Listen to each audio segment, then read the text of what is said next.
Corona virus के वार जारी। सिंध भर में 24 घंटों के दौरान 41 अफराद जाँ बहक। सेंट्रल कराची में 2 जबकि जिला शिरकी में 11 अमवात हुई। शहर में 1293 अफराद में वायरस की तशखीस। मलीर 173, कुरंगी 106, जिला सेंट्रल में 205, साउथ में 174 और वेस्ट में 34 नए केसेस रिपोर्ट हुए। उधर कोरोना के बाद सिंध हाई कोर्ट में गैर जरूरी साइलिन का दाखिला बंद कर दिया गया। वकला के अलावा इंतहाई जरूरी साल को कमरे में आने की इजाजत होगी।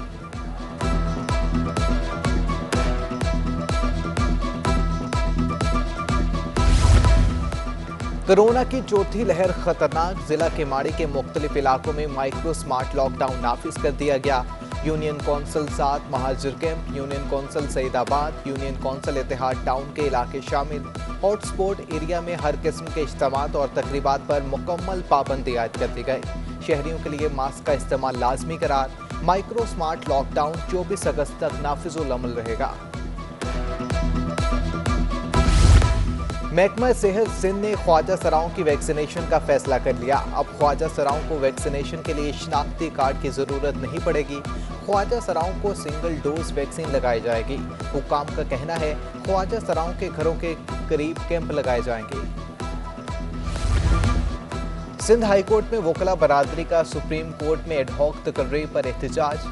वकला की बड़ी तादाद ने अदालत के अहाते में बैनर्स उठाकर नारेबाजी की। कहते हैं ऐसे फैसलों से अदलिया की आईनी और खुद मुख्तारी पर समझौता होगा।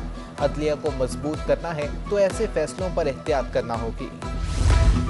बल्दिया उज़्मा के मुलाजमीन होशियार बाश। अब भी वैक्सीन ना लगवाई तो परेशानी हो सकती है। तनख्वाह लेनी है तो वैक्सीनेशन कराना लाजमी है। बल्दिया उज़्मा ने मुलाजमीन को कोरोना वैक्सीन लगवाने के लिए 31 अगस्त तक अल्टीमेटम दे दिया।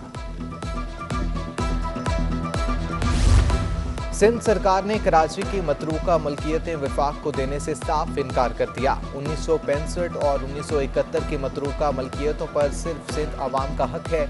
वज़ीर जामियात और माहौलियात मोहम्मद इस्माइल राहू कहते हैं MQM और PTI सिंध के खिलाफ साजिशें बंद कर दें। साजिश टोले की सिंध के खिलाफ तमाम साजिशें नाकाम बना देंगे।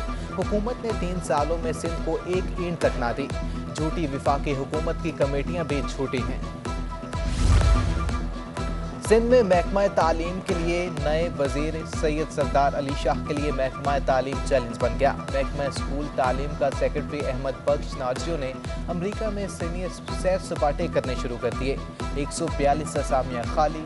महकमे की 330 असामियों पर सिर्फ 188 अफसरान और दीगर मुलाजमीन काम करने पर मजबूर। महकमे में इंतजामी सरबराहान का तो फुकतान है लेकिन नायब कासिद भी दस्तयाब नहीं। महकमा स्कूल तालीम ने वजीर तालीम को आगाह कर दिया। तर्जुमान सिंध हुकूमत और एडमिनिस्ट्रेटर कराची मुर्तज़ा वहाब की प्रोफेसर फरत मिर्जा के अहले खाना से मुलाकात। ताज़ियत और फातह ख्वानी की गई। हादसे से मुतालिक मालूमात हासिल की। कहा प्रोफेसर फरत मिर्जा अपनी ज़ात में एक इदारा थे, खिदमात फरामोश नहीं कर सकते। मोहम्मद अली सोसाइटी में आतिशज़दगी के बायस प्रोफेसर समेत घर के 5 अफराद जाँ बहक हो गए थे। टग के साथ बांधी रस्सी टूट गई। सीबीयू साहिल पर फंसा बहरी जहाज निकालने की कोशिश आज भी नाकाम हो गई। अब 22 और 23 अगस्त को जहाज निकालने के लिए फिर ऑपरेशन शुरू होगा। जुमेरात को भी क्रेन बरदार कश्ती के साहिल पर फंसने से जहाज को निकालने का ऑपरेशन मुलतवी करना पड़ा था। दावत इस्लामी के फलाही इदारे FGRF और बल्दिया बस्ती के माबैन पब्लिक प्राइवेट पार्टनरशिप के तहत शजरकारी के फ़रोग़ का मुआहदा तय पा गया। डिप्टी कमिश्नर सेंट्रल ताहा सलीम कहते हैं कि दावत इस्लामी के साथ शजरकारी का तजर्बा कामयाब रहा। डायरेक्टर FGRF शाहरुख अतारी का कहना है कि सिर्फ कराची ही नहीं मुल्क भर में 2 मिलियन पौधे लगाए जाएंगे।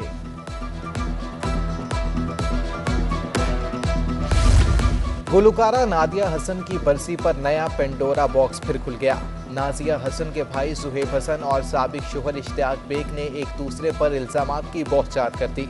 नाजिया हसन के भाई और शोहर इश्तियाक बेग में ठन गई। गुलकारा के भाई कहते हैं नाजिया को उनके शोहर ने जहर दिया था। सुहेब हसन के इल्जामात पर इश्तियाक बेग भी मैदान में आ गए। 1 अरब रुपए हर्जाने का ऐलान कर दिया। सिंध हाई कोर्ट ने अदाकार उमर शरीफ की तीसरी अहलिया जैन गजल को अपार्टमेंट बेचने से रोक दिया। अदालत ने अबूरी हुक्मनामे में गैर मुअय्यना मुद्दत तक तौसीह दे दी। उमर शरीफ ने बैंक से कर्जा लेकर अस्करी 4 में अपार्टमेंट खरीदा। तीसरी बीवी ने दिसंबर 2020 में अपार्टमेंट अपने नाम कर लिया। खदशा है जरीन गजल अपार्टमेंट फरोख्त करना चाहती है।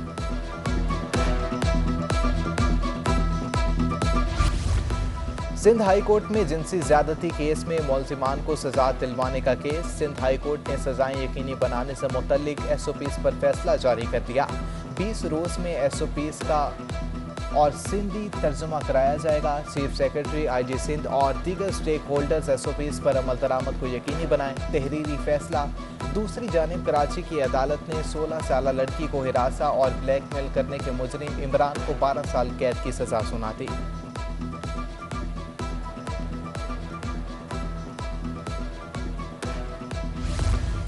सिंध हाई कोर्ट ने माजूर शहरी को नौकरी न देने के केस में महकमा लाइफ स्टॉक और फिशर्स को नोटिस जारी कर दिया। कोटा होने के बावजूद माजूर शहरी असगर को नौकरी क्यों नहीं दी जा रही? अदालत का इस्तफसार। शहरी असगर की दरख्वास्त पर महकमा लाइफ स्टॉक और फिशर्स को नोटिस जारी।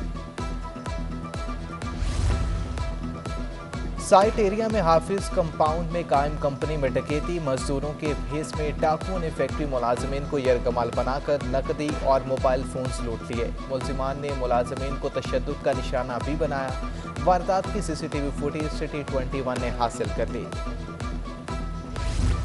अब्र रहमत से कराची का मौसम दिल फरेब हो गया। गुलशन हदीद, गुलजार बहरी, गुलशन इकबाल, बहरिया टाउन और गुलशन मेमार समेत सुपर हाईवे पर वक्फे से बूंदाबांदी जारी रही। आज ज़्यादा से ज़्यादा दर्जा हरारत 33 डिग्री सेंटीग्रेड रहने का भी इम्कान। महकमा मौसमियात ने आइंदा 24 घंटों के दौरान मौसम जुज़वी अबरआलूद रहने की पेशगोई कर दी है। जश्न आज़ादी के मौका पर पाकिस्तान की सबसे ज़्यादा कारोबार वाली गली में लॉकडाउन नाफिज कर दिया गया।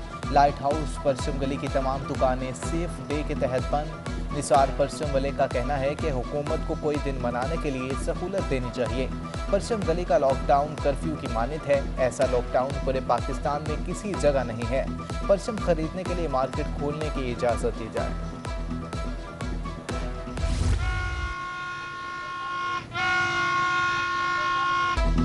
यौम आज़ादी करीब आते ही हर सू सरसब्ज हिलाली परचमों की बहार। झंडों, झंडियों और सजावटी अशिया से सज गईं गलियां और बाजार।